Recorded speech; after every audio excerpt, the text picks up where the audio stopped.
부동산 항상 나옵니다. 한 문제. 별표 칠 필요 없고요. 지금 다 별표에 다 별표. 지금 뭔가 하려고 하지 말아요. 제발. 응? 가만히 있어요. 가만히. 그래서 복합개념 부동산 그냥 개념이에요? 복합 개념이에요? 그러면 우리가 복합, 종합 그러면 한 가지일 때만 쓰는 게 아니라 두 가지 이상일 때 쓰는 표현이죠. 네, 그래서 이것은 복합 그러면 두 가지 이상. 그래서 여기 두 가지 이상. 그래서 우리 부동산학이 종합과학이 되는 겁니다. 그래서 복합 개념.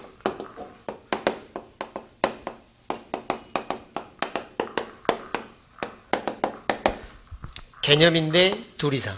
그래서 지금 뭐가 나와 있느냐? 법, 경, 기. 따라서 합니다. 복합 개념, 법경기.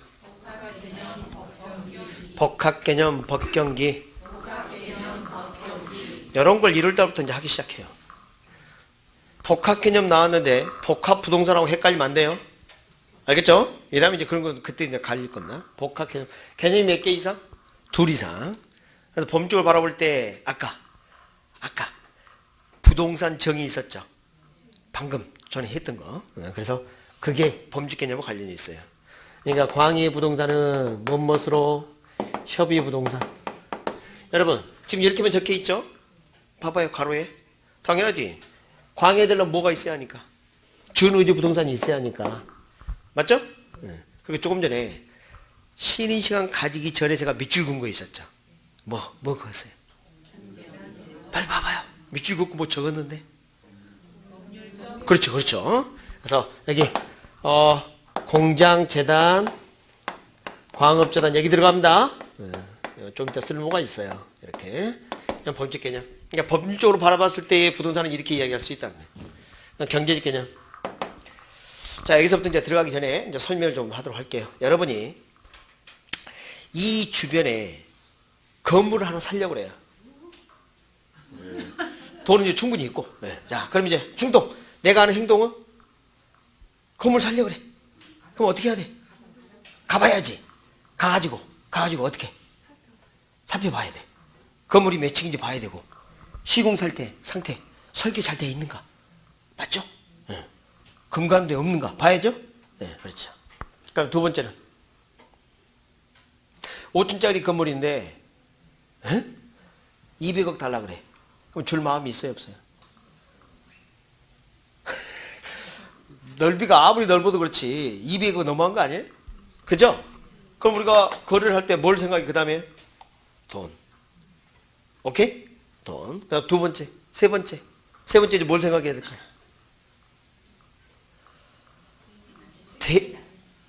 아니 돈 부분에 다 들어가 그건. 에? 아니 1억이 사가지고 수익을 많이 창출하면 그거 좋은 거지. 근데 그 돈 부분 거기 들어갔고 세 번째 뭐냐면 이게 법률적으로 하자가 있는지 없는지 봐야 돼요. 지금 이해하셨어요?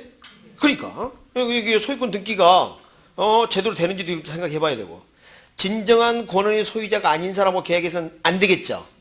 그런 거 따져야지. 그게 뭐예요? 법적 개념이에요. 그러니까 등기되어 있는 게 이런 거 보는 거죠. 여기 안에 다 들어있어요. 그래서 법률적, 경제, 기술적 세 가지 측면을 다 고려하게 되는데 이 중에서 눈에 보이는 게 어떤 걸까요? 눈에 보이는 거 처음에 이거였어요. 눈에 보이는 거. 기술적 측면이 뭐라고요? 기술적 개념이 눈에 보이는 거예요. 유형적이라고 그래요. 유형적. 돈이나 이런 것은 눈에 보여야 안 보여요? 권리 같은 건. 안 보이죠? 눈에 안 보이죠? 그래서 이걸 뭐라고? 무형적. 왼쪽에다 적어요. 자, 법경은 묶어서 뭐라고요? 무형적. 기술적, 물리적은 뭐라고요? 유형적. 이렇게 하도록 합니다. 유형적. 그래서 부동산을 바라보면 저 세 가지를 함께 생각한다. 이게 뭐라? 복합 개념 부동산. 자, 경제적 측면 제가 한번 적어볼 텐데 돈하고 관련된 느낌이 드나 안 드나 보세요. 생산 요소, 자본, 소비재, 생산재, 상품, 자산. 왠지 돈하고 관련이 좀 깊어 보이죠? 네. 이게 다 경제적 개념입니다. 그러면 내가 주택을 짓는다 했을 때는 토지 위에다가 건물을 지어야 할 텐데 토지는 주택의 생산 요소. 생산에 필요한 요소를 뭐라 그래요? 생산 요소. 오케이? 여러분 손이 들고 있는 필기구 봐요. 플라스틱 그 생산요소 들어가 있죠. 철근 들어가 있죠. 다 들어가 있잖아요. 심지어. 그래서 생산요소. 그리고 이 부동산은 개인적 관점에서 보면 실물 자본이기도 합니다. 실물. 알겠죠? 화폐 자본과 실물 자본 나눈다면 자본이라고 볼 수도 있고, 그 다음에 소비 대상이 되기도 해요. 소비재. 이건 뭘까요? 생산의 대상. 헉, 갑자기 여기서 막혀. 소비 대상하고 생산의 대상은 뭘까? 자, 소비재란 소비하는 주체가 누굴까요? 소비자. 소비자가 소비 대상으로 삼으면 뭐라고 불러? 소비재. 그럼 생산재는 뭘까요? 생산재. 이제 찍어봐. 생산자가 생산의 주체죠. 생산의 대상으로 삼게 되면 생산재 이렇게 불러요. 다시 한번 소비자는 무슨 활동을 해요? 소비활동. 생산자는 생산활동. 소비자가 대사하는 재화가 뭐라고요? 소비재. 생산자가 생산활동하면서 대하는 재화가 뭐라고요? 생산재. 그러니까 생산 요소라든지 중간재라든지 이게 다 생산재예요. 생산 대상으로 하는 거니까. 알겠어요? 생산물을 만들기 위해서 생산 과정이 쓰는 거 맞죠? 그러니까 지금 이미 배웠던 생산 요소 생산재고요. 뭐 중간재라든지 것도 다 생산재예요. 생산재. 시험 문제 나온 적이 있습니다. 부동산은 소비재이지 생산재는 아니다. OX. X. 토지는 소비재이지 생산재는 아니다. X. 그게 출제된 지문이라니까요. 알아야 합니다. 생산재를 생략한 사람들이 많아요. 둘 다 들어갑니다. 시장에서 사고 팔고 맞죠? 상품. 여러분이 내 토지 건물 가지고 있어 내 재산 그러죠? 비슷한 뜻입니다. 사용가치와 교환가치가 있는 거. 사용할 수 있고, 그쵸? 소유 이익을 얻는 겁니다. 그 다음에 교환가치, 팔아. 거래와 투자의 대상이 되는 거. 이럴 때 자산이라 그래요. 지금 제가 두리뭉실하게 이야기 해줬죠? 그건 이 다음에 기본서를 보면 다 알게 돼요. 근데 지금은 기본 틀만. 아, 돈하고 관련되는구나. 그렇죠? 그럼 잠깐 얘기해봐요. 공장재단은 재산의 묶음이니까 경제적 개념이죠. 유의물 봐. 아까 뭐라 적어놨는데. 그래서 시험이 나온다니까. 응? 자, 우리 합격하는 방법은 반복이라는데 무엇을 없애기 위해서? 망각과 실수를 최소화하기 위해서. 다시 한번. 아까 공장재단, 광업재단 여러분 뭐라고 적어놨어요? 범죄 개념이 해놓고 무슨 경제적 개념이야. 그러면 안 됩니다. 그게 출제됐던 패턴입니다. 또 나옵니다. 그래서 이것은 재단이라는 말을 보고 그렇게 생각하시면 안 돼요. 전체를 묶어서 하나의 덩어리를 만들었다는 의미입니다. 그렇게 생각하시면 돼요. 질주 측면. 부동산은 자연이다, 위치다, 공간이다, 환경이다. 여러분 자연환경 들어본 적 있죠? 여러분 자연 그러면 뭐하고 대비돼요? 자연하고 대비되는 표현이 뭐 있어요? 인공적인 거. 그러니까 인간이 개입되기 전부터 있었던 걸 뭐라 그래? 자연 그래, 자연. 부동산은 토지 봐봐요. 본래 자연 그 자체고 자연 환경이잖아요. 맞죠? 부동산 움직일 수 없죠. 위치를 가지고 있고요. 공중, 지표, 지중해 3차원 공간이에요. 근데 그 4개 중에서 2개만 밑줄 그어놨죠? 잘 봐요. 그것만 밑줄 그어놨죠? 그것만 나와. 시험 문제는. 그래서 위치, 특히 공간이 더 중요합니다. 공간. 그래서 3차원 공간 이야기는 이 다음에 기본서 나오면 그림도 나와 있고 그래서 그때 또 설명해 드릴 거예요. 그래서 기초과정에서는 전체 틀을 잡는 데 초점을 둡니다. 구체적인 내용은 거기다 조금만 더 하면 돼. 그래서 11월, 12월은 그런 시간을 가질 겁니다. 그래서 부동산은 위치를 갖고요. 그 다음 뭐요? 공간이다. 부동산은 공간 그 자체다. 여러분이 토지를 샀다. 그러면 3개의 공간을 산 거예요. 알겠어요? 수평 공간, 공중 공간, 지중 공간. 이 3개를 산 거예요. 3개. 부동산은 그래서 3차원 공간이라고 그래요. 몇 차원 공간? 3차원 공간. 하나 더 적어볼까요? 입체 공간. 입체 공간. 부동산은 몇 차원 공간? 3차원 공간. 그리고 뭐? 입체 공간. 그것만 알아두시면 돼요. 시험 문제 그것만 나와요. 오케이? 네, 그 정도. 그냥 공간 내용은 이 다음에 좀 더 말씀을 드리도록 할게요. 재밌어요, 그거. 응? 자, 이렇게 해서 부동산을 보면 이 3가지를 함께 생각해야 돼요. 그래서 여기 관련된 학문들이 부동산학에 녹아 있어요. 그래서 우리 부동산학은 종합과학이라고 부르는 겁니다. 아까 종합과학 그랬었죠? 네, 그래서 그렇다. 됐죠? 됐어. 자, 오늘 이제 남은 시간 뭘 할 거냐면 부동산의 대표가 토지예요, 토지. 그 다음에 토지에 건물을 지어서 우리가 전체를 사용하는 대상으로서 중요한 게 뭐냐면 주택이에요. 그래서 오늘 토지 분류하고 주택 분류할 텐데 토지 분류는 제가 해드리면 포인트만 잡아놓고요. 이 다음에 책 읽으면 알게 돼. 그러니까 지금 뭐 외우려고 하지 말아요. 알았죠? 제가 제목만 적어놨거든요. 제가 뭐 동그라미 치고 뭐라고 좀 적어보세요. 그럼 그만 하고 더 자세히 하지 마. 저절로 알게 돼. 이제 문제가 뭐냐면 다음 페이지 봐봐요. 다음 페이지 보면 후보지 있죠. 이행지. 여기에 제일 어려워. 여기 잘 틀려. 여기서 그림을 제가 자세히 좀 그려놨습니다. 알겠죠? 그래서 그걸 중점적으로 좀 다루도록 하겠습니다. 그래서 여러분 뭐 교재 4페이지 보면 똑같은 그림이 있어요. 교재 4페이지 봐봐요. 똑같죠 그림? 그러니까 거기 다 있다니까. 그래서 똑같은 그림이니까 유물 보고 강의 듣습니다. 알겠죠? 자, 그러면 이걸 좀 지우고 이제 토지용어 한번 볼게요. 토지용어 첫 번째가 뭐예요? 대, 또 택지, 또 부지. 그 점 보도록 할게요. 먼저 대 이렇게 돼 있고요. 대, 그 다음에 대지 있고요. 그 다음에 택지, 그 다음에 부지. 부지는 한자 안 쓸 거예요. 이렇게. 일단은 잠깐 봐요. 요 대가 글자 몇 개예요? 한 개예요? 여기는? 그래서 이렇게 돼요. 얘가 더 큰 개념이에요. 일단 그렇게 해. 나 뭐 되지? 춤도 되지, 노래 되지, 얼굴 되지, 돼지 그거 아니고요. 응? 되지. 그럼 이제 대자가 무슨 대자냐? 집대자, 집대자. 집대, 집대. 집택자고. 예전에는 건물 있으면 다 집이라고 불렀어요. 그러다 보니까 용도가 주거용지로만 쓰인다고 착각하면 안 돼. 여러분 집대자, 집택자라고 해서 용도가 주거용지로만 쓰인다 그러면 안 된다. 무슨 말이겠어요? 예전에는 건물 붙어 있으면 다 집이라고 불렀어요.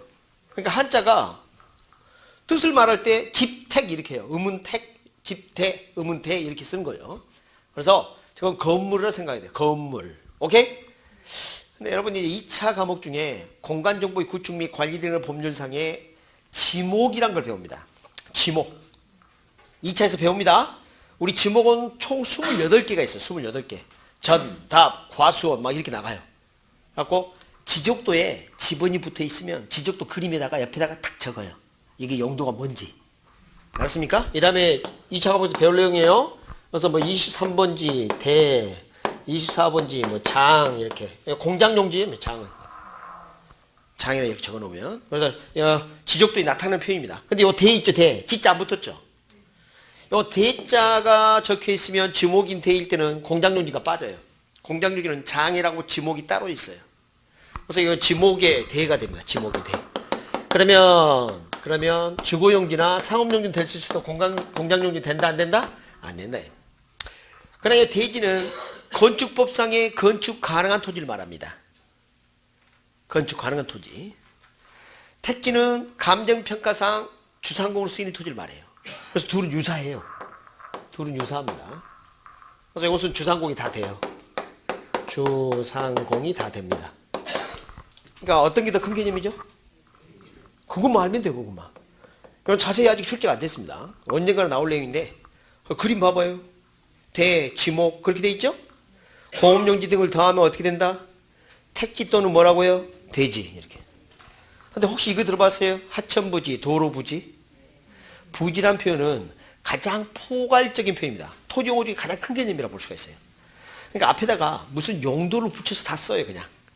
그러니까 건축할 수 없는 토지까지 쓰는 개념이 뭐예요? 부지예요. 부질없이 커요. 부지. 알았어요? 불이 터져서 커졌던지. 부지. 가장 큰 개념이에요. 오케이? 자, 대가 더 큰 개념이에요? 돼지가 더 큰 개념이에요? 그러니까 그 벤다이어 그림을 보면 아시겠죠? 어떻게 포함된다는 걸 알 수가 있겠죠. 그 정도만 아시면 되겠어요. 알겠죠? 그렇게. 그 다음에 정확한 정의는 기본서 다, 그걸 여기다 다 적으면 안 돼. 다 못 적어. 그 다음에 기본서는 다 있으니까. 알았죠? 그러니까 우선 오늘 강의만 그렇게 들으시면 돼요. 오케이? 그래서 부지 옆에다가 한번 적어봐요. 공간이 있으니까. 예를 들면 하천부지, 도로부지, 뭐 이런 식으로 한번 적어봐요. 가장 포괄적 용어입니다. 가장 포괄적 하천부지, 도로부지 등 이렇게. 그래서 앞에다가 제목을 이렇게 붙여가지고 이렇게 쓰고 있어요. 그렇게 보시면 되겠어요. 그 다음에 필지, 건부지 나지 있죠? 자, 건부지 나지 들어갈게요. 이것은 이제 여러분 기본, 자, 우리 교재 있죠? 교재 4번하고 4페이지, 5페이지 보면 설명이 좀 나와 있어요. 나와 있죠? 네, 그걸 보시면서 들으시면 됩니다. 자, 그런데 이제 좀 더 보도록 할게요. 건부지 할 때 건자의 동안을 쳐봐요. 건, 유인물에다가 건, 동안을 쳤어요? 그 부지는 한자가 사실 다릅니다만, 아까 부지는 특정 목적이 제공된다 그랬죠? 그럼 앞에 건자가 붙었어요. 그럼 무슨 뜻일까요? 건물. 건물의 바닥을 이루는 토지를 뭐라 그래요? 건부지라 그래요. 알았죠? 건물이 들어서 있는 토지를 뭐라 한다? 건부지. 그럼 건자만 동그라미 치면 돼요. 건자만. 나지 할 때 나자에 동그라미 치면 다 나. 적으세요. 벗을라. 벗는다. 에? 여러분, 옷 벗는다 할 때 벗을라. 벗을라. 벗다 그런 뜻입니다. 벗을라. 두 개 비교해봐요. 어떤 게 건물이 있고요? 건부지. 건물이 없는 토지는 나지. 그 정도면 돼요. 그 정도면. 일본산 용어 저지도 그런 게 있는데 그것은 여러분한테 출제 안 되니까. 그 정도면. 재밌죠? 필지 있죠? 이제 필지하고 뭐예요? 획지. 적습니다. 필지, 획지 이렇게 돼 있는데 이렇게 해요. 필자는 옆에다 이렇게 붓 이렇게 해놓으세요. 붓. 획은 가격 수준 이렇게 해놓고 가격 수준. 가격 수준이 비슷한 일단의 토지. 가격 수준이 비슷한 일단의 토지. 여러분, 필 있죠? 필. 저 필이 붓필자입니다. 붓. 아, 이렇게 생긴 거 있잖아요. 붓. 붓글씨 쓸 때. 붓 아시죠? 네, 붓필자. 왜 저걸 썼을까요? 좀 붓으로 붓필을 왜 썼을까? 예전에는요, 자, 붓으로 이렇게 그렸어요. 아유, 김서방, 여기가 내 땅이야. 내 거고, 여기는 자네 거. 뭐 이런 식으로 하는 거예요, 예전에는. 옛날 땅문서 지문서. 예전에 땅문서 지문서니까 붓으로 이렇게 그렸다니까, 이렇게. 그 그림 대충 그려가지고. 그러니까 얼마나 부정확합니까, 이게. 예전에 붓필. 그리고 이거 내 거다, 남의 거다, 이거 나누는 기준이 되다 보니까, 이게 권리를 나누는 겁니다, 권리. 자, 붓으로 권리를 나눠서 내 거 어디까지. 그래서 붓 옆에다가 이렇게 권리, 등기, 등록 이렇게 적어놔 봐요. 붓으로 뭐? 권리하고 등기, 등록을 표시했다. 그래서 그걸 뭐라 불러요? 필지. 그럽니다. 필지. 필지. 그럼 자, 봅시다. 22번지, 23번지, 24번지. 필지가 몇 개예요? 세 필지죠? 예. 근데 이 전체를 갖다가 아파트 지었어요. 그럼 요놈하고 요놈하고 가격수준이 다르다고 볼 수 있어요? 없어요? 없죠? 아니, 이 전체가 아파트 단지 부지라니까? 그러면 이거하고 이거 가격 차이가 없죠? 가격 수준이 비슷한 한 묶음의 토지는 한 개인 셈이죠? 그걸 뭐라 불러? 획지라고 불러요. 획을 그렸다, 이렇게. 가격 수준으로. 획지. 이렇게만. 이 다음에 더 자세히 들어갈 거예요, 이 다음에. 지금 여기다 다 적으면 힘드니까. 자, 다시 한번. 필지는 뭐예요? 법률상 개념입니다. 권리를 나타내기 위해서 등기, 등록할 때 쓰는 개념이에요. 알겠죠? 그 다음에 획지는 뭐예요? 가격 수준을 나누는 것이다. 가격 수준이 비슷한. 그래서 지금 여러분 교재에 4페이지 있으니까 한번 읽어보시면 되는 겁니다. 이제 진짜 중요한 게 뭐냐면 4번이에요. 4번. 요 4번이 헷갈려. 교재는 있지만 자, 4번 뭐 나와 있어요? 공지, 그 다음 공한지, 그 다음 유희지, 그 다음 휴한지. 유한지가 아니고 휴한지. 짜증나 이거 짜증나. 헷갈려. 자, 여러분 비어있는 토지는 다 공지라고 불렀죠, 여러분. 공터, 뭐 공지 그랬잖아요. 완전히 다릅니다. 그래서 이 공지는 우리 공법에서 검별, 영정 이런 거 배울 거예요. 건폐율의 용적률 때문에 비어둔 토지를 우리가 공지라 그래요. 그러니까 비어있다 그래서 무조건 공지 그러면 안 돼요. 자, 그래서 자, 잘 봐요. 지금 여기가 면적이 1000제곱미터인데 건폐율이 70%다. 건폐가 뭘까요? 자, 건은 건물을 말해요. 폐는 뭘까? 폐.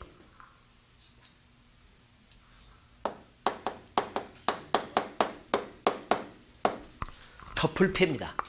여러분, 폐쇄시킨단 말 들어봤죠? 폐가 덮을폐죠. 덮어. 그럼 건물이 덮어버리는 비율이 얼마나 이 말이에요? 70%. 그러면 1000제곱미터 70%는 얼마일까?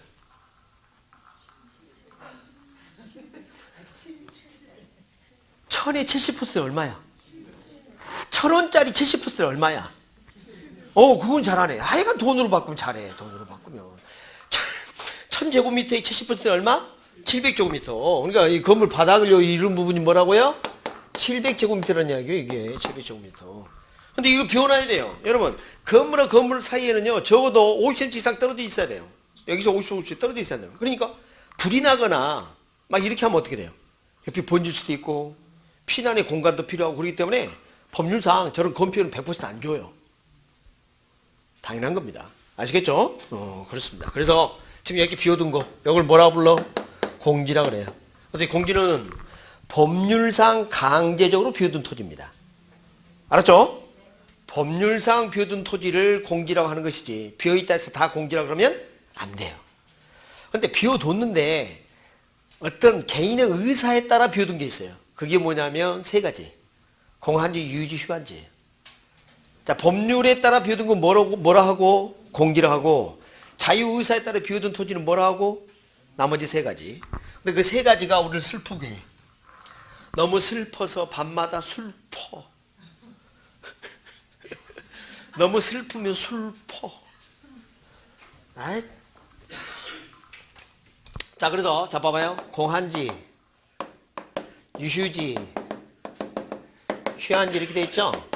요거 말이죠. 설명을 제대로 해주는 선생님들이 없어요. 그러니까 맨날 이제 헷갈리는 거야. 그리고 시험에 나와 이게 이제. 전에 공지 대신 이걸 적어가지고 합격한 적이 있어요. 그러니까 나온다는 게 다. 이게.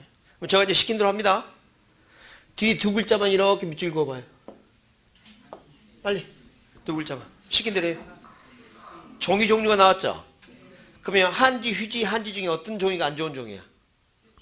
그렇지. 이 밑에다 가입 하나 쳐봐. 나쁜 뜻 이렇게 적어라.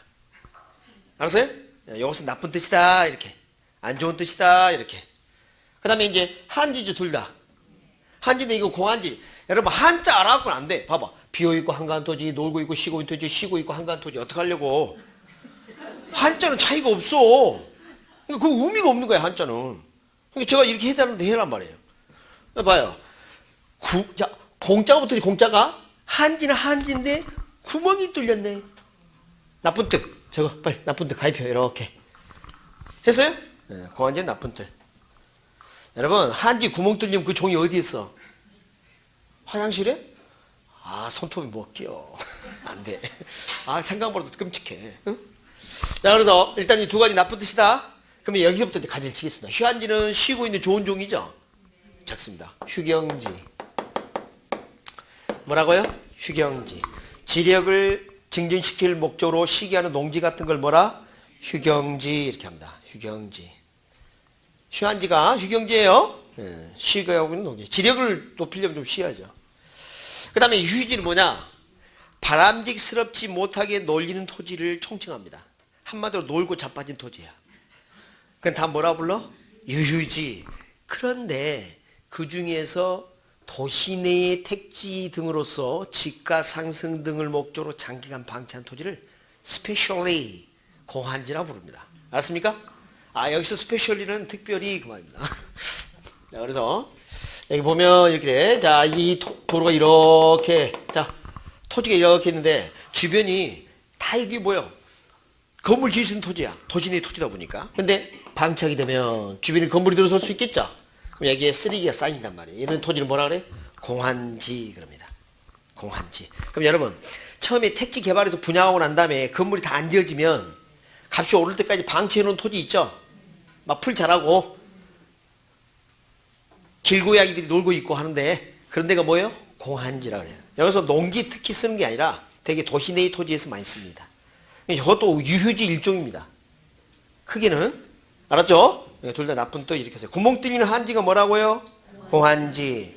놀고 자빠진 토지는 유휴지. 지력을 증진시켜보죠. 시기하는 토지는 휴한지. 이렇게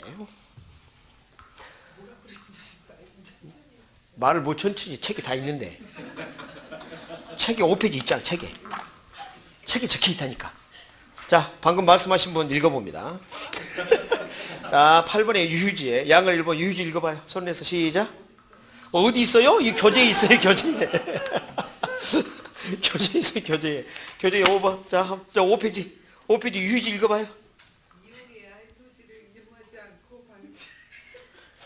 됐죠? 예, 그걸 내가 빨리 읽었습니다. 예, 그러니까 한마디로 그 뒤에 두 글자만 딱 끊어서 이렇게 하시면 돼요. 요거 무시하면 절대 안 돼요. 이거 공한지 조심해야 합니다. 공한지 2번. 도시 내 택지 중에서 이렇게 했죠? 네, 그게 공한지예요. 됐습니까? 이제는 법지 빈지 들어가겠습니다. 법지 빈지도 한자 알면 더 힘들어.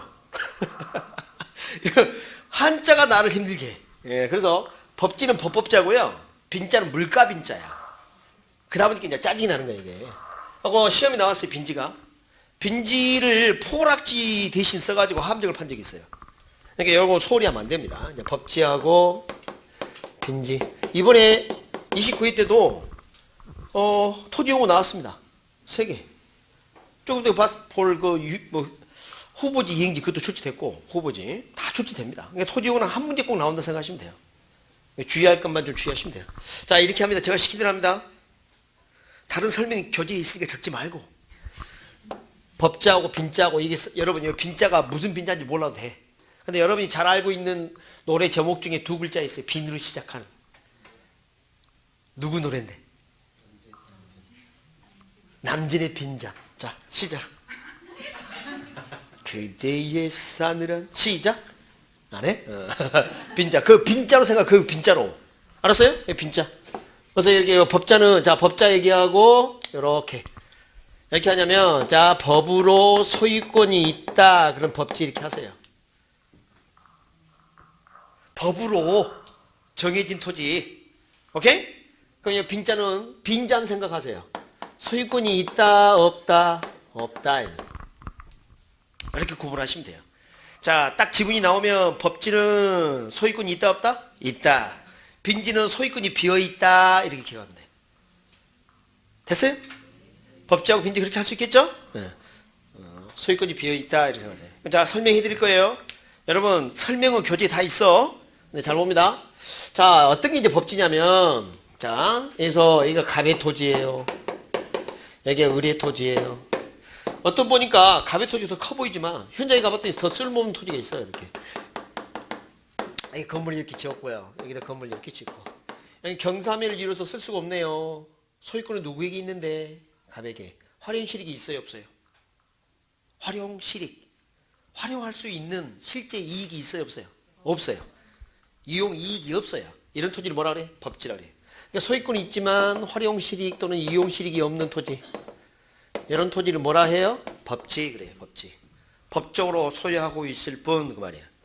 그러니까 법지 설명을 보면 소유권은 있으나 소유권을 나타내서 이렇게 출발합니다. 알았죠? 네. 근데 빈지는 소유권 없어요. 자, 예를 들면 이런 겁니다. 여러분 물이 가득 찼어, 바닷물이. 그러면 그 수위를 무슨 수위선으로 부를 것 같아요? 무슨 수위? 만조 수위선이랍니다. 이게 만조 수위선. 물이 빠져나갔어요. 그러면 빠져나가면 물이 차 있는 부분까지를 간조 수위선. 예, 간조 수위선. 여러분 조수 간만의 차에 들어본 적 있죠? 간만의 차이 이겁니다. 그럼 요 사이를 뭐라 하냐면 간석지라 그래요. 뭐라 한다? 간석지. 간석지는 육지가 아닙니다. 바닷물이 들어왔다 나갔다 하는 곳이니까. 그러니까 저게 다 갯벌이나 백사장이에요. 그럼 우리가 육지라고 했을 때는 바닷물이 들어오지 않아야 되겠죠? 근데 육지라고 등재가 되는 것은 지적 공부를 가지고 확인할 수가 있어요. 근데 등재는 여기까지만 딱 돼 있는 거예요. 등재가. 지적 공부가.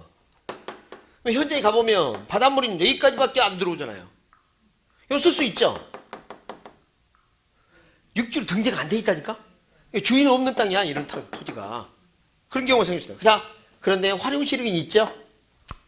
바닷물 안 들어오니까. 그래서 활용시력이 있는 이런 토지, 활용시력이 있다. 이런 토지를 뭐라 한다? 물가빈자 써서 빈지 이렇게 해요.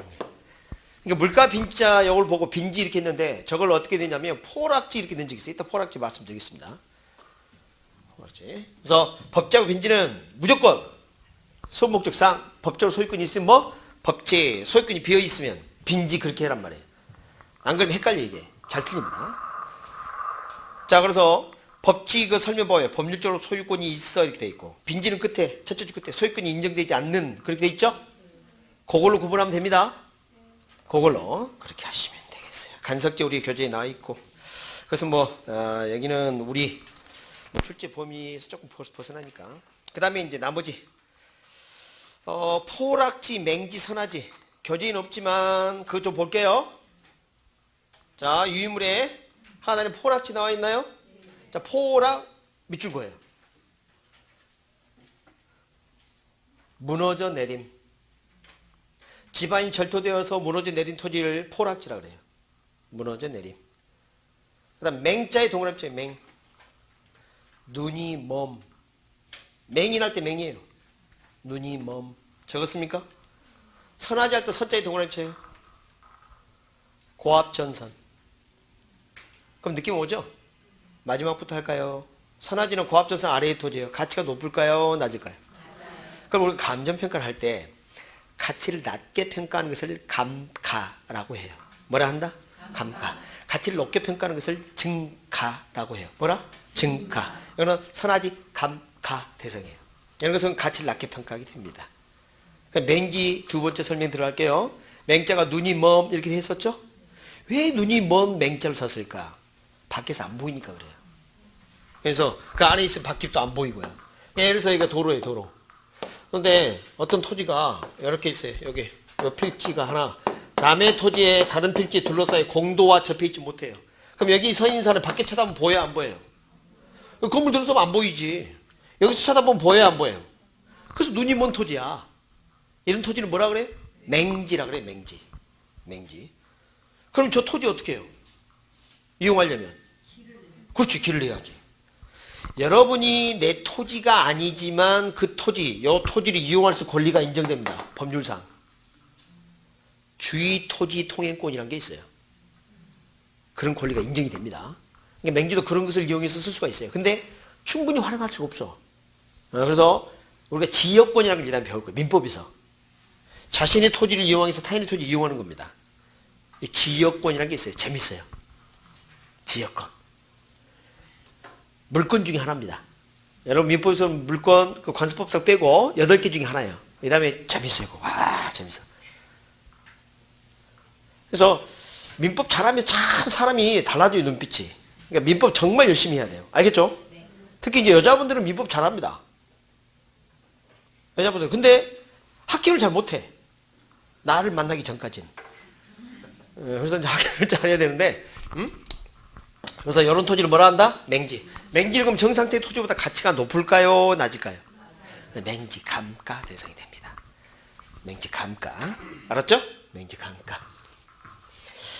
그 다음에 이런 것도 어때요? 포락지라도 있나요? 아까 포락지라 뭐라 적었어요? 무너져 내렸다고요? 자, 이거 봅니다. 강이 이렇게 강물이 흘러가요. 근데 이번에 홍수가 나면서 강이 범람해서 무너져 내려버렸네. 강이나 하천으로 빠져버린 거예요. 근데 봐요. 여러분. 집안이 절토되어서 무너져 내렸어. 그럼 이걸 보고를 하면 되죠? 보고를 하면 되지. 강원도 농지, 강 옆에 있는, 하천 옆에 있는 농지 평당 얼마나 할 것 같아요? 강원도입니다. 강원도. 얼마나 할까요? 어? 100? 너무한 거 아니야? 공시지가 최저 가격 그 정도 안 돼요. 그건 너무 좀 심하셨다. 에이, 만원. 자, 5만원, 5만원. 좋아, 5만원. 5만원 한다 칩시다. 5만원 비싸? 5만원 칩시다. 여러분, 포크레인 하나 하루 빌린데 얼마인지 아세요?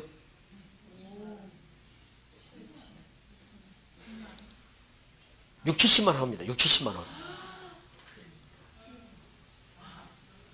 깜짝 놀라셨죠? 포크레인 있잖아요. 기사 딸려서 기름 자기가 대고 와서 파주고 올리는데 하루 쓰는데 얼마라고요?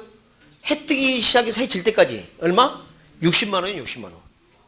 그러니까 아유 나는 1시간만 쓸 건데요. 안 돼. 왜? 걔가 또 원래 다른 일자로 가야 되는데 못 가지고 여기 오는 거 아니에요. 그럼 다 줘야 돼 그냥 거의. 반나절 하더라도 뭐 얼마 줘야 돼? 30만 원. 그러면 5만 원짜리 토지 몇 평 살 수 있어요. 원래 30만 원이면 6평. 6평이 얼마 큰 줄 아세요? 농지가 무너졌는데 이걸 복원한다면 그 돈이 더 들어. 지금 이해했어요? 그리고 흙만 파갖고는 안 돼. 축대를 쌓아야 돼. 축대 쌓는 인건비 얼마인지 아세요? 돌 쌓으면? 장난 아닙니다. 여러분 이 다음에 전원주택 지을 때 축대 쌓기 하거든요. 그게 집값보다 더 들어가요. 어떨 때는 축대가 높아지면. 그래서 요즘은 콘크리트 타공을 해버립니다. 아예. 축대 돌로 쌓으면 돈이 너무 많이 그게 이쁘지. 근데 요즘 어떻게 해 그냥? 뭐 벽돌 무늬 나는 뭐 콘크리트 있잖아요. 왜 이렇게 돼갖고 뭐 이렇게 해갖고 뭐 그냥 타공 해버린다니까. 이런 식으로 돌 이렇게 쌓고 하면 이거 엄청 비싸 이거. 근데 농기에도 이거 해? 끝장이야 끝장.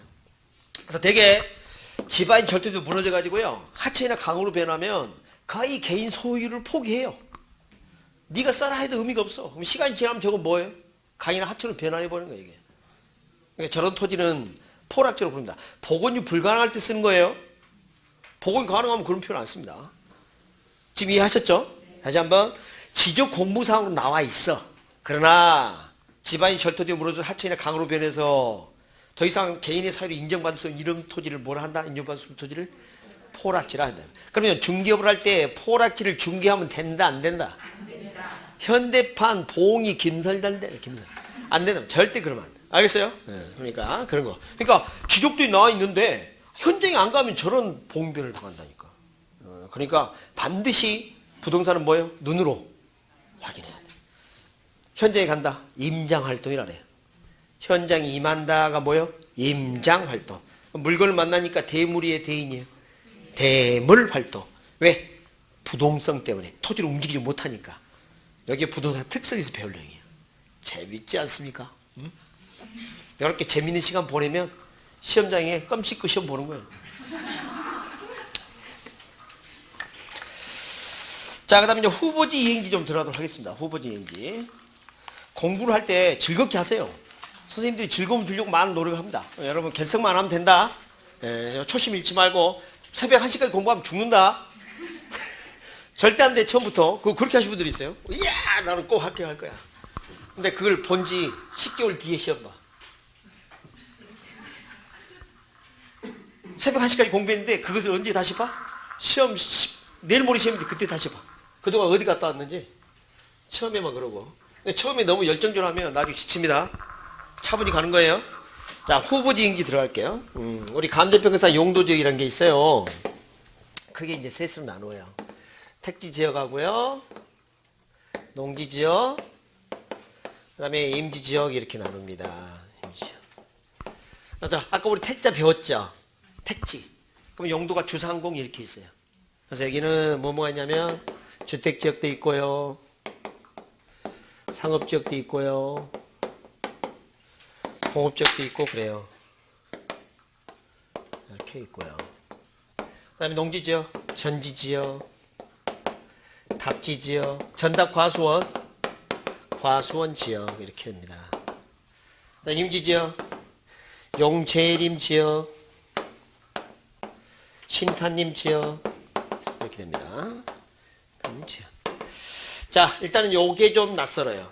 그러니까 밭전자고요, 논답 이건 어느 정도 들어본 적이 있는데, 자, 용재할 때 용자는 쓸 용자고요. 이 재가 제목의 제목, 나무, 목재로 쓰는 거. 아름드리 나무가 있는 지역을 뭐라고요? 용재는 지역. 이 신자가 땔감나무 신자입니다. 땔감나무. 그 다음에 이 탄자가 숫탄자예요. 숫탄자예요. 그럼 이제 구분이 좀 되죠? 네, 여러분 와신상담 들어봤어요? 복수를 꿈꾸면서 와신 땔감나무에 누워서 상담, 곰슬개를 맛을 보면서 복수를. 왜? 내가 편안해지면 뭐합니까? 그걸 잊어버릴 수가 있어, 내가. 그러니까 항상 고통을 느끼면서 그걸 기억하는 거죠. 복수할 거야. 재미없구나.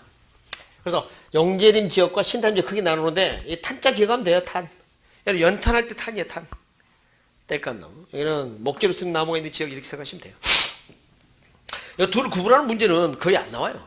안 나오는데 이제 용어 나왔으니까, 뭐 한자 뭐 적혀 있죠? 그렇게 했어. 자, 그럼 이걸 왜 나누느냐? 자, 봅니다. 크게 용도 지역을 이렇게 셋으로 나눴어요. 나눴는데, 자, 이 밭이 말입니다. 전지지역에 있는 밭이 택지로 전환이 예정되어 있어요. 밭이. 그 이전은 건물을 질 수 없는 토지였죠. 근데 택지로 바뀔 예정이면 이걸 뭐라고 그러냐면 택지 후보지라고 불러요. 여러분, 대통령 후보 그러면 아직 대통령이 안 됐을 때 쓰는 거죠. 당선되면 후보란 말 붙입니까? 안 붙이죠. 그런 거 비슷합니다. 이런 경우 어떻게 될까요? 이 밭이 논으로 바뀔 예정이에요. 그럼 답지 이행지라 그래요. 둘 다 동일하게 밭에서 뭘로 바뀌는 건데 하나는 뭐라 부르고 후보지, 하나는 뭐 이행지. 그러면 정리해보면 이렇게 돼요. 자, 후보지는 이렇게 큰 변화. 알겠죠? 이때 뭐라고요? 후보지 이렇게 하고, 이렇게 이행지는 작은 변화. 알았죠? 작은 변화. 이때는 뭘 쓰고요? 이행지 이렇게 하는 겁니다. 이행지. 어떤 게 큰 변화예요? 후보지. 어떤 게 작은 변화예요? 이행지. 그럼 봐요. 전지 지역의 밭이 주택 지역의 택지로 전환되었다. 전환되면 택지지. 잘 들어봐요. 택지로 전환되었대. 그러면 이제는 후보지니 전지 농지니 불러 안 불러? 전환이 끝났는데 왜 불러 그걸? 여러분, 후보란 표현이나 이행이란 표현은 전환이 끝나면 쓰지 않는다니까. 대통령 후보가 대통령이 당선됐어요. 후보란 말 붙여야 안 붙여요? 당선인 또는 대통령이 이렇게 한단 말이에요. 그러니까 후보지 이행지는 전환이 끝나면 쓰는 표현이다 아니다? 아니다 이 말이다. 잘 봐야 돼. 전환된 그럼 틀려. 전환되고 있는, 전환될, 전환 예정 이러면 돼요. 알겠습니까? 예, 그래서 후보지 이행지. 그 다음에 그래서 후보지 이행지를 정리해 보면 후보지 이행지는 전환이 예정되어 있는 거예요. 알겠죠? 예정되어 있는 거. 그러니까 전환 전이거나 과정 중에 쓸 수는 있어요. 아셨죠? 전환이 끝나면 쓴다 안 쓴다? 안 쓰게 그 쓰면 안 되지. 여하튼간에 둘 다 전환 예정되어 있는데 바뀔 예정인데 둘 중에 큰 변화가 어떤 거예요? 후보지가 큰 변화죠. 큰 변화. 용도 지역 상호 간에 이번에 29회 때 시험이 나온 겁니다. 그 다음에 이행지는 작은 변화죠. 용도 지역 내에서 전환 예정되어 있는 거. 작은 변화. 일단은 오늘은 정의보다는 자 여러분 지금 그림이 여러분 4페이지 우리 교재 보면 그림만 딱 나와 있지 설명은 없죠? 설명 연습은 제가 기본서에서 연습시킬 겁니다. 오늘은 그림만 이해하는 거예요. 둘 중에 어떤 게 큰 변화예요? 후보지. 어떤 게 작은 변화예요? 내일 생각 날까 안 날까? 안 난다고 해 빨리. 안 난다고. 안 나. 그러면 저 기억을 어떻게 하냐면 우리 봐봐요. 옛날 우리 머릿속에 살고 있던 작은 동물이 있어요. 벼룩 말고. 그렇지. 이 작은 변화. 여러분 시험 볼 때 항상 문제가 뭐냐면 둘 중에 하나 선택하는 게 문제예요. 항상 그래요. 반대하고 둘 중에 하나. 그것을 지금부터 구분해 드립니다. 그럼 요령을 가르쳐 드리면 그걸 반복하면 절대 실수를 안 해. 우리의 최대의 적은 뭐? 망각과 실수예요. 망각과 실수. 알았습니까? 망각 실수. 착각도 실수에 해당돼. 착각에서 잘못하는 거니까. 그렇게 보시면 돼요. 토지 용어였습니다. 자, 이제는 주택을 분류할 텐데요. 정말 안타까운 게 지금 공인중개사하고 사무실을 운영하는데 다가구 주택하고 다세대 주택을 구분을 못해. 이게 웬 창피입니까? 가장 기본적인 건데 그걸 구분 못하는 사람 많아요. 그리고 중개업 한다고 앉아있어. 연립주택하고 아파트를 구분 못해. 이런 병고가 있나? 어? 안 돼, 안 된대. 그래서 일단은 이것은 제가 그림으로 해놨어요. 그림으로. 앞으로 제가 그림을 좀 많이 그립니다. 그림의 연상작용이 상당히 좋아요. 오래 남아요, 머릿속에. 그래서 암기할 때도 제가 그림으로 헷갈리지 않도록 해야 되는 것도 있고 막 그럴 겁니다. 앞으로 이제 그런 걸 자주 만나게 될 겁니다. 암기표를 보면서 막 연습하고 그럴 건데. 자, 먼저 우리 단독주택하고 크게 공동주택을 나누어요. 그 다음에 단다다 이러면 원래 단독주택입니다. 다자가 붙었다 해서 공동주택 그러면 안 돼요. 단다다 무조건 뭐예요? 단독주택이야. 근데 A외가 하나 있어요. 다가구 주택하고 비슷한 놈인데 다세대 주택입니다. 다세대. 세대를 강하게 발음해볼게요. 다세대. 뒤로 셋대. 빠져나갔대. 다세대. 다세대만 뭐예요? 공동주택이에요. 그러니까 단독주택, 다중주택, 다가구주택, 그 다음에 공간. 이것은 뭐예요? 단독주택입니다. 단독주택. 그래서 일단 이 단독주택은 한 세대가 한 주택에 한 건물에 살고 있는 거예요. 그냥 됐고요. 출발이고요. 그 다음에 다중주택이 있고요. 그 다음에 뭐가 있어요? 다가구주택. 그 다음에 공간. 그림 끝났죠? 단독주택 앞에 뭐 서있죠? 기둥 하나. 가로등입니다. 안 터져? 그림. 그래서 그 단독주택 그렇게 있고, 그 다음에 이제 다중주택 봐봐요. 다중주택하고 다가구주택의 차이점이 어떤 차이가 있어요? 넓이가 차이가 있죠? 네, 그래서 그 부분 해드릴게요. 잘 봐요. 일단은 단다다 그러면 자 기역, 니은, 디귿 이렇게 하면 1, 2, 3 3하고 관련이 있어요. 여러분 한 평이 어떻게 돼요? 한 평이 몇 제곱미터? 3.3? 058인가 될 겁니다. 3.3, 058 정확하게 3.3보다 커요. 약 3.3 제곱미터입니다. 10평은 33, 100평은 338. 100평이죠? 100평보다 큽니다. 100평은 330보다 커요. 330.058이니까 330.058. 그래서 기본 틀이 100평이라고 생각하면 거의 맞습니다. 근데 3이 들어갔죠? 기역, 니은, 디귿 3. 그래서 330 제곱미터 뭐라고요? 이야. 그 다음에 몇 층? 3계층 이야. 이렇게 됩니다. 지금 3이 다 나왔죠? 이거 봐요. 다중, 다가구 어떤 게 글자가 더 많아요? 가구가 면적이 더 커지는데 여러분 그 할인마트 가면 1+1 하죠? 물건 하나 더 사면 옆에 더 이렇게 쌓아서 계산하죠? 봐봐요. 그림 잘 봐봐. 왼쪽보다 오른쪽이 2배로 늘었죠? 햄버거 2개 붙인 것 같이 생겼잖아. 맞죠? 그리고 이렇게 돼 있다. 여기 주름살 보여요? 스프링입니다. 늘어날 때 쓰는 기호예요. 알았죠? 밑에 그림도 밑에 늘어났죠? 이렇게. 그래서 여기는 몇 제곱미터? 660 제곱미터 이하. 이하. 그리고 층수는 똑같아요. 3계층 이하. 자, 그럼 이렇게 하세요. 이 가짜가 더할 가짜 1+1이라 생각하자고요. 다중에다가 다가구 그러면 1+1입니다. 가짜가 더할 가짜 첨가할 때 가예요. 그렇게 생각하세요. 집가짜인데 원래 면적이 늘어난다. 야, 물건 2개 놔두면 면적이 늘어나. 물건 계속 위에 쌓을 수 없어. 아니 내가 세제 한 통을 샀는데 1+1이야. 그럼 여기 위에다가 세제 이렇게 쌓고 놔둬? 옆에다 이렇게 세우지. 이렇게 1+1 옆으로 늘어나는 거예요. 여러분 계산대에서 계산할 때 이렇게 하잖아요. 1+1 다가구 이렇게 하는 거예요. 다가구 됐습니까? 공간 고위 공짜 사는 집이에요. 됐어요. 필요 없어요. 그 다음에 이게 기숙사 있고요. 그 다음에 이게 다세대 있죠? 다세대 주택. 그 다음에 여기는 연립주택. 그 다음에 여기는 아파트인가요? 아파트. 자, 이렇게 갈 겁니다. 지금 이렇게 왔죠? 이렇게 내려가고요. 이렇게 갈 거예요. 이렇게.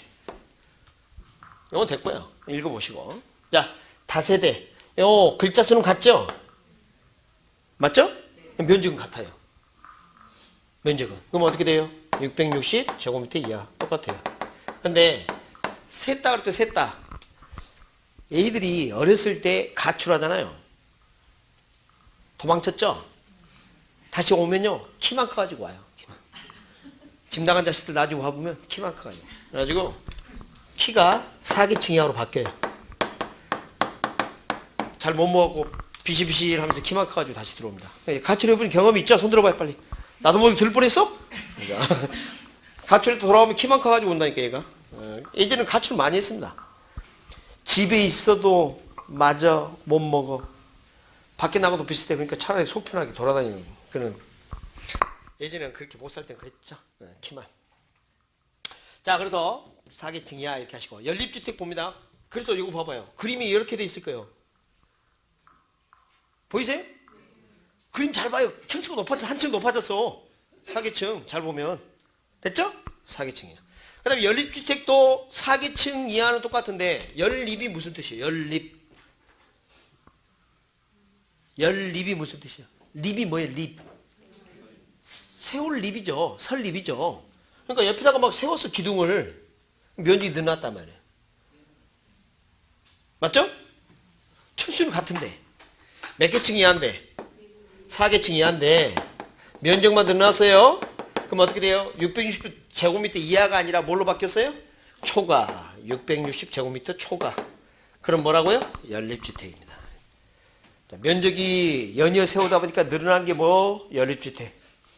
근데 아파트는 어떻게 돼 있어요? 자, 아파트 할 때 아자 읽어봐요. 이렇게. 요걸 읽어봐요. 5개층 이상. 아파트 높으니까 오! 오케이? 이 다음에 5도 또 나옵니다. 이 다음에 우리 공인중개사가 5년 이상 그 경력이 있게 되면 부동산 투자 회사의 전문 인력으로 채용될 수가 있어요. 거기서도 오 나옵니다. 감탄상 5가 자주 등장. 그래서 오 아파트. 그럼 구분해봐요 이제. 다세대하고 다가구의 가장 큰 차이점은 키. 몇 층이야? 4개층이야. 연립주택과 다세대주택의 가장 큰 차이점은 연립 세웠다. 면적 660 초과. 아파트하고 연립주택의 가장 큰 차이점은 층수. 그러니까 층수가 5개층 이상이다. 주차장 빼고 그럼 뭐야? 아파트예요. 그러니까 이게 연립인지 아파트 구분은 층수가 가지고 하는 거예요. 층수. 뭘 알아야 중개를 하지. 그러니까 내 집이 아파트인 줄 알고 봤더니 여러분이 다 봤을 때는 연립이야. 이건 연립이라고 해야 합니다. 아니 매물 내놓을 때 그렇게 내놔야지. 사러 온 사람은 이거 아파트 아닌데 왜 아파트를 했어요? 진짜 이상한 사람들이네. 이런단 말이야. 그러니까 됐습니까? 그래서 어떤 분은 요 그림 원본을 달라 그러라고 그러기도 해요. 왜? 그랬더니 중개사무소 붙여놓겠대. 크게. 하고 이렇게 막대기를 짚어주면서 당신 집은 연립입니다. 얘기해주고 싶다는 거예요. 말해봐야 안 되니까 그림을 보여주면 좋으니까. 그래서 이 다음에 기회가 되면 오픈할 때 보내드리겠습니다. 자, 오늘 여기까지가 진도입니다. 그래서 오늘 한 페이지 끝냈네요. 맞죠? 네. 그래서 지금 여기 10페이지 별거 아닌 것 같지만 안 그래요. 요거 12월 달까지 쓸 자료니까 꼭 잘 가져오시기 바랍니다. 또 집에 복수받아 두고 왔다 그런 핑계 안 통한다. 꼭 책에다가 반 접어서 집어넣어 놓으세요. 오케이? 자, 오늘 첫날 수고하셨고요. 다음 주에 뵙도록 하겠습니다. 감사합니다. 그리고 수업 끝나면 박수를 우리와 같이 시작.